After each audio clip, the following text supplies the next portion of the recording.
Corona की तीसरी लहर होगी कितनी खतरनाक। कोरोना वायरस की दूसरी लहर ने पूरे देश में कोहराम मचा रखा है। कोरोना की पहली लहर से करीब 4 गुना अधिक तेज रफ्तार के साथ दूसरी लहर लोगों को अपनी चपेट में ले रही है। ऐसे में देश की स्वास्थ्य सेवाएं चरमराती हुई दिख रही हैं। आज हालात ये हो गए हैं कि कोरोना के रोजाना बढ़ते मरीजों के चलते अस्पतालों में ऑक्सीजन से लेकर दवाइयों तक की भारी कमी हो गई है।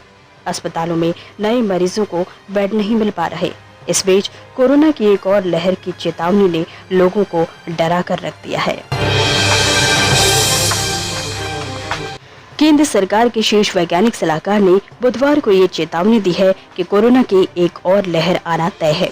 केंद्र के प्रधान वैज्ञानिक सलाहकार विजय राघवन ने कहा है कि वायरस के उच्च स्तर के प्रसार को देखते हुए तीसरी लहर आना अनिवार्य है, लेकिन ये स्पष्ट नहीं है कि ये तीसरी लहर कब आएगी और किस स्तर की होगी। जाहिर है कोरोना की दूसरी लहर ने जिस तरह से लोगों को झकझोर कर रख दिया है, ऐसे में अगर सतर्कता नहीं बरती गई तो इस बात से इनकार नहीं किया जा सकता कि तीसरी लहर के दौरान क्या हश्र होगा। कोरोना की तीसरी लहर के बारे में डॉक्टर अजीत सिन्हा ने कहा कि दूसरे चरण के दौरान कितनी समस्या आई ये बात किसी से छिपी नहीं है। दूसरे चरण में बेड, ट्रांसपोर्टेशन समेत कई समस्याएं आई हैं।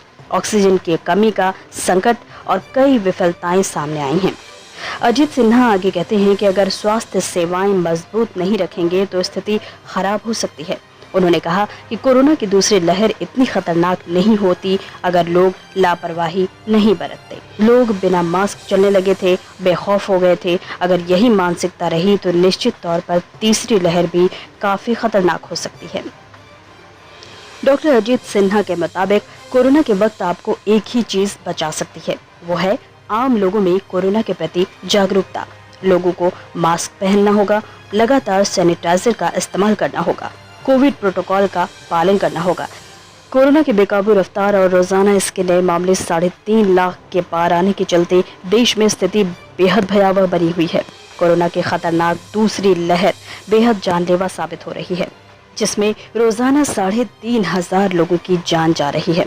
इस बीच केंद्र सरकार के शीर्ष वैज्ञानिक सलाहकार विजय राघवन ने बुधवार को तीसरी लहर की चेतावनी देते हुए ये कहा कि वायरस संक्रमण के काफी मामले सामने आ रहे हैं, इसलिए ये इस वक्त नहीं कहा जा सकता कि कोरोना की तीसरी लहर कब आएगी, लेकिन ये अवश्य आएगी। इसलिए हमें नई लहर से बचाव के लिए तैयारी कर लेनी चाहिए।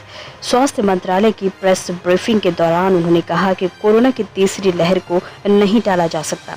उन्होंने ये भी बताया कि वैक्सीन को अपडेट करने की आवश्यकता पड़ सकती है ताकि इस नए कोरोना स्ट्रेन से मुकाबला किया जा सके। वहीं दूसरी ओर नीति आयोग के सदस्य डॉक्टर वी.के. पॉल ने बताया कि ये बीमारी जानवरों के जरिए नहीं फैल रही है, बल्कि मानव से मानव के बीच इसका संक्रमण लगातार फैल रहा है।